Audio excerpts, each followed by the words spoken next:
Friends আজি আকৌ আপোনালোকৰ নতুন ভিডিঅ'ত স্বাগতম জনাইছো। আপোনালোকে গমেই পাইছে যে ভাৰত আৰু শ্ৰীলংকাৰ মাজত অনুষ্ঠিত হোৱা এদিনীয়া খেল শেষ হৈছে। ইতিমধ্যে শ্ৰীলংকা আৰু ভাৰতৰ মাজত হৈ যোৱা টি-20 ক্ৰিকেটৰ দৰে এইবাৰ ওৱান ডে ক্ৰিকেটত ইৰাণে খেলিবলৈ সুযোগ পালে আৰু তাত ভাল প্ৰদৰ্শন কৰিবলৈ সক্ষম হ'ল। ৰিয়ান পৰাগে জীৱনৰ প্ৰথম এদিনীয়া ক্ৰিকেটখন খেলাৰ সুবিধা পালে আৰু সেইদিনা খেলখন খেলাৰ আগমুহূৰ্তত বিৰাট কোহলিয়ে কিছু কথা কৈছিল। কথাখিনি কৈ তেওঁক পিন্ধাই দিছিল আৰু আগন্তুক খেলৰ বাবে তেওঁক সম্ভাষণ জনাইছিল। বিৰাট কোহলিয়ে নতুন প্লেয়াৰ হিচাপে ৰিয়ান পৰাগক কিছু পৰামৰ্শ দিছিল। চাও আহকচোন ৰিয়ান পৰাগক কি পৰামৰ্শ দিছিল বিৰাট কোহলিয়ে। Responsible for you guys getting selected, they're watching you and they see something special in you. And having spoken to Gigi Bhai, Rohit, selectors, everyone, they see something special in you. You have that ability to become a match winner for India.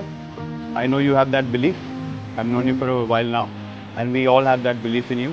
And no better time to step in today, 1-0 down, to start off your international career with an impactful presence on the field, ball, bat, and fielding as well.